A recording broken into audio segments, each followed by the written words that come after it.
Gender dysphoria, a highly underrepresented and misunderstood experience. At its core, a deeply personal conflict between a person's assigned gender and the gender they identify with. Individuals who experience gender dysphoria are often deeply uncomfortable and distressed with the gender they were assigned at birth, and in many cases, with their bodies themselves. This effect is often further exacerbated as their bodies mature, particularly during puberty. They are often also very out of place and at odds with themselves within the expected roles of their assigned gender. Many who experience dysphoria and distress by virtue of being associated with their assigned gender often attempt to alleviate said distress by wearing clothes of the gender they relate better to.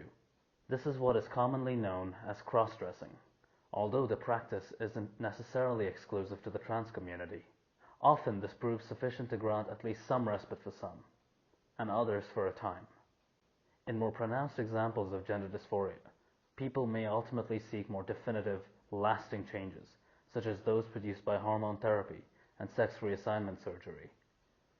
Invariably, this contributes to the discrimination that people who experience gender dysphoria face. Of particular pertinence, one may note that gender dysphoria is not a psychological disorder owing to a desire to be a different gender other than the one assigned at birth, but rather a diagnosable experience of dysphoria due to one not being able to personally relate to the gender their assigned sex at birth ties to them. This discontentment can give rise to many psychological disorders and mental health issues, such as depression, anxiety, and even bipolarity. Supporting research for this condition have only now started to emerge, as of the last few decades. Studies performed on this demographic indicated that the range, variety, and extent of psychiatric conditions was no more significant than sample sizes from the general populace not comprising the gender dysphoric demographic. The arching pattern this trend draws is that gender dysphoria does not seem to have any direct relationship to mental illnesses, traumas, or other families of pathology. Hey, thanks for coming in today. So, tell us a little bit about yourself. My name is Abhinaya Nair. I'm 25 years old. I identify as trans non-binary. I cannot really describe my sexual orientation just yet because I'm still exploring. Right. Yeah, so that's me. I work as a production manager for Circus Production House in Bangalore, and yeah, I'm also a musician. I write music. What does your job at the circus entail as a production manager? Well, I was hired as an assistant, so anything that if we were producing something, then I was the assistant. So I used to manage things on set, basically get the lights, get the camera, make sure everybody is on time and all of that. And we shot a documentary for for which my boss was shooting, so I was AC at that time. And yeah, I sometimes manage accounting as well. Alright, so what does gender mean to you, and how would you define it? Gender for me, I was asked this question 2 days ago, and it really got me worked up because since I identify as non-binary, I don't want to be, completely considered a man or a woman, but because I look a certain way and I feel a certain way, I can't really define gender. I mean, I don't believe in the societal way of looking at gender. Understandable. Yeah, so for me, it's all fluid. Like sometimes I feel really masculine. Sometimes when I'm with my partner, I feel really feminine. So it's all over the place. So, when did realization of your dysphoria become evident to you? I'm not dysphoric with my body all the time. It's there. Right. It's there always in the back of my mind. But I'm mostly dysphoric with how I represent myself. So I think till I was 16, 17, I was still wearing feminine clothes. Right. But somewhere I knew that I don't fit into it. And then finally, when I cut my hair, started wearing clothes that are considered masculine, I was pretty comfortable. So now when there are instances where people ask me, oh, why don't you put on lipstick, or why don't you wear a dress for me? And I do that, and I feel Uncomfortable. so bad. Like, I feel like crying. So it's that uncomfortable for me. So that's the particular time that where I feel very dysphoric. With my body, I'm not okay with my top. So yeah, that. And is it family members perhaps that ask you to wear dresses and stuff that you would not be comfortable? No, after I think 5 years, they're okay with how I represent myself. But sometimes, some relative, oh, why don't you wear dresses? And somebody actually bought me a dress. And I was like, I don't know what to do with that. Doesn't help with the pressure. I don't know what to do with that. Yeah. How did coming out for the first time to someone feel like?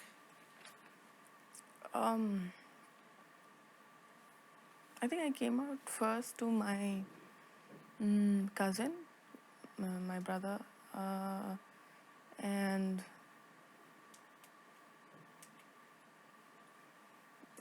what I remember of it is his reaction to it was like, but you were feminine, like you looked feminine, and maybe it's just a phase, or they were like, I can't imagine you like that. And so what happened was, when I came out to him, I did not know. My expectation of it was he will accept it, but he kind of also seemed like he's accepting it, but then he wanted me to, try sleeping with men, and he's like, you've never been with men. Why don't you just try and be like, maybe there's a chance. And I think that's the point in time Very where cishet response. yeah, it was not very fun. But yeah, when I came out after a few months, I think I experienced, he assaulted me. But he thought he's trying to change me. But yeah, that ended like that. So, do you find your gender a frequent subject of discussion or controversy in non-LGBTQ plus circles? Yeah, all the time. No matter where I go, people are just staring at me, trying to figure out, am I a guy, am I a girl? And then when they hear my voice, they just start laughing. And I don't know what to make of it, Are they surprised? Oh my God, they thought, maybe a guy, but then, for them, it's now a woman. So are they laughing at their confusion, or are they laughing at me? I don't understand, but it bothers me a bit. And have you developed any way to cope with this? Like maybe tune it out? I've tried, I think, but it just, I think at certain moments, it just really ticks me off. Like, get really angry, especially in Bangalore buses. Being trans, non-binary, first there's an internal struggle. Okay, I cannot take ladies' seat, I cannot take men's seat, I have to be somewhere in the middle. And then, I don't know, I just sit, if I sit in the ladies' section of it, there's a whole drama, like, why are you sitting here, go back.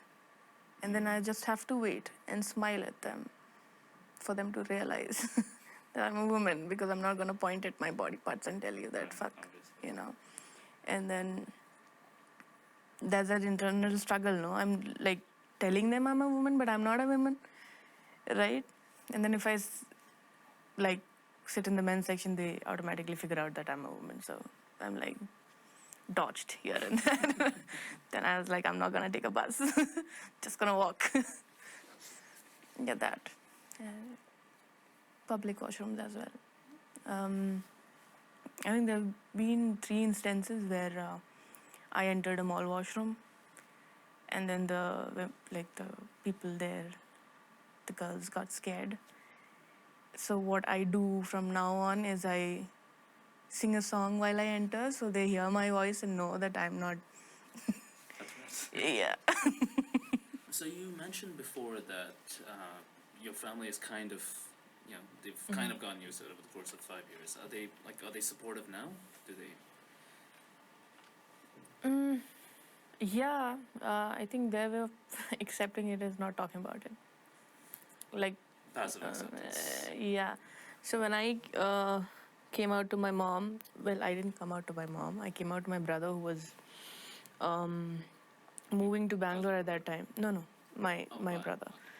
elder brother. He's 2 years older to me. So he was gonna move to Bangalore, and I was in Ahmedabad, and we always had this. I think I felt it. I don't know what he felt, that we're not very good at communicating. We don't have a amazing brother sister bond or something. So when he was leaving, I knew he was gonna leave for a long time. So I wrote a letter to him Right. about how I feel. And then somewhere in the letter, I mentioned I'm gay in caps. I don't know why I wrote a letter. I could have messaged him. But it was in the same house. So I handed the letter to him and I ran upstairs to my room. And he read it and he came to my room and I was like, who made you like this? This is just a phase. It's all temporary. You're thinking too much into it, you know?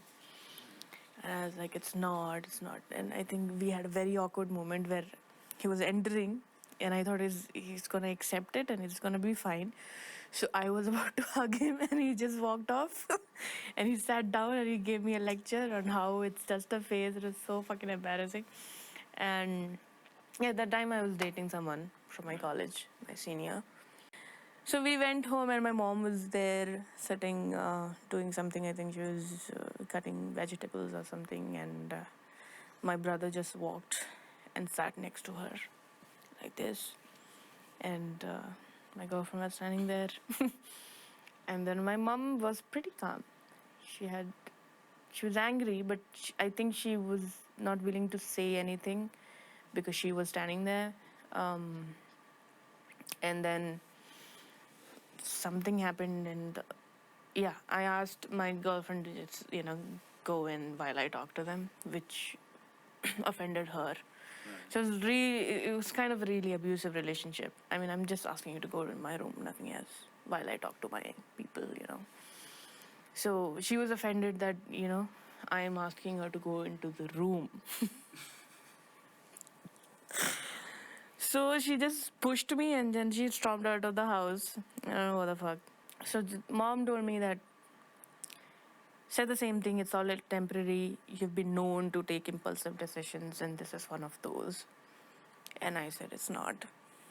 Maybe you haven't realized, but I've been with women before. And she was like, I know about all of them, but I'm just saying it's a phase.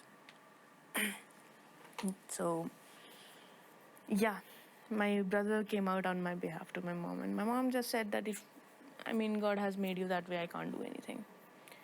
So since then, I think 2 years after that, she was still like, you know, just get married or something. They never forced me to get married, but they kept putting that idea that you need to like, The expectation, get yeah, married, have kids. All yeah. So she knows she doesn't have a problem, but she just that part that I choose the right person. Whatever Fair I do enough. after that Yeah. is fine. So, gender dysphoria can often have the acerbic effect of causing great personal anguish. Is this an experience you would say you are able to relate to?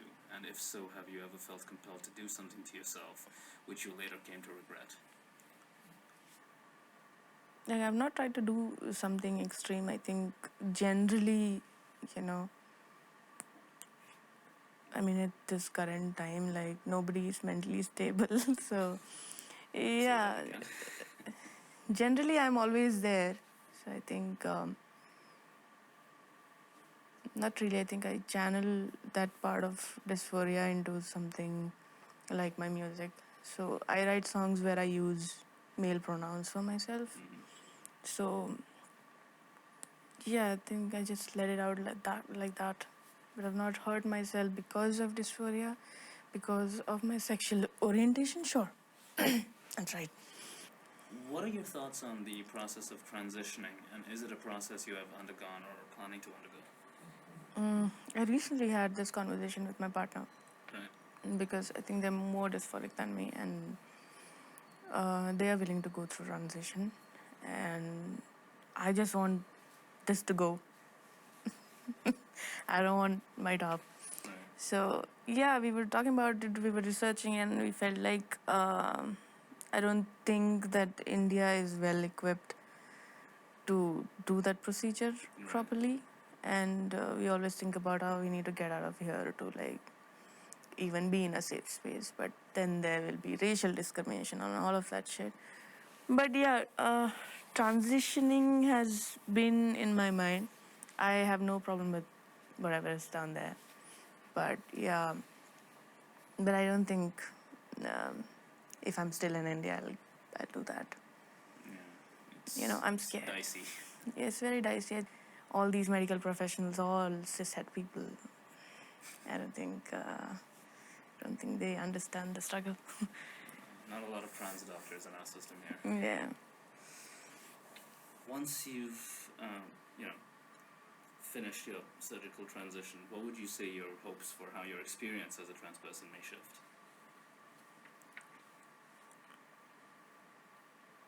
Well, I can go around shirtless.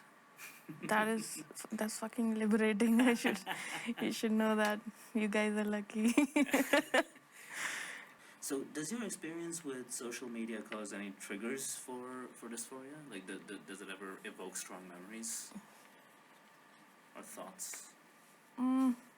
Not really. I mean, I think Because there's a lot of heteronormativity that you run into on a lot of these platforms. yeah. But luckily I've not experienced anything like that because I'm following all the queer people, some heterosexual people also. But then I've never felt that way. What are your thoughts on the subject of raising children? Ooh. Ah. Wow.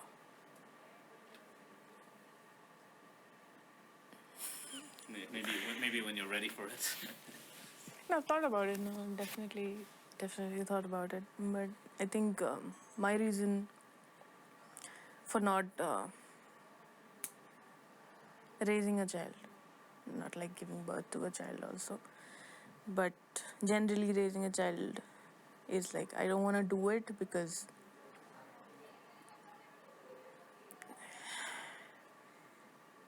about myself I feel like sometimes when I'm living this life I feel like but I didn't want this life. It's fucking hard, and I feel like I'm not capable of changing that for my child. I mean, I think I'll just do a very bad thing if I if I give birth to a person or even adopt. I think I don't want to give my mental battles to So, somebody else. is there anything that you would like to say to other transgender people out there who may be watching? Any anecdotal advice from your own life that a closeted trans person out there might benefit from? I don't think I'm in that position to give advice to anybody. I think I'm just gonna say that everything that you feel is valid, and don't doubt yourself. Just I mean, for me, I just go with the flow. You know, I don't give a fuck about what others think and what others feel about my identity because I have that privilege, and there are a lot of people out there, a lot of trans people out there who don't have that privilege. So I'm not gonna ask you to take extreme steps and go get what you want, but I'm just gonna tell you what you feel is valid, and I hope that you find a way to be who you are completely. Yeah. At times, allegations of childhood trauma are cited as likely reasons for experiences of gender dysphoria. However, these are extremely difficult to assert and prove scientifically because they rely heavily on retrospective recall, which is often too inaccurate and unreliable to take as absolute fact. Since this process of reverse engineering involves application of psychology, the data utilized needs to be scientifically vetted and premised upon objective research. As a result of the experiences of those undergoing gender dysphoria coming to light, both due to the internet and the newly constituted systems of inclusivity and acceptance that have taken form in the West, a hitherto unheard of standard of personal qualification known as gender identity has emerged. This allows for a distinction between those that identify with the sex and gender they acquire at birth, known as cisgenders, and those that cannot. In turn, this helps take away from the stigma gender dysphoric members of society are often subject to, and reframes them as individuals who are in need of assistance, both social and otherwise, so they may achieve a higher standard of mental health than they are typically allowed to have by virtue of being trans. As society progresses and develops, we are gradually starting to become more accepting, understanding, and accommodating of one another, including those within the queer community. In so doing, we ultimately further perpetuate the highest reasons for which society as a construct exists, to help ensure that every lost member of human society enjoys personal autonomy, good health, social function, and a serviceable use to the highest causes for humanity's aspirations.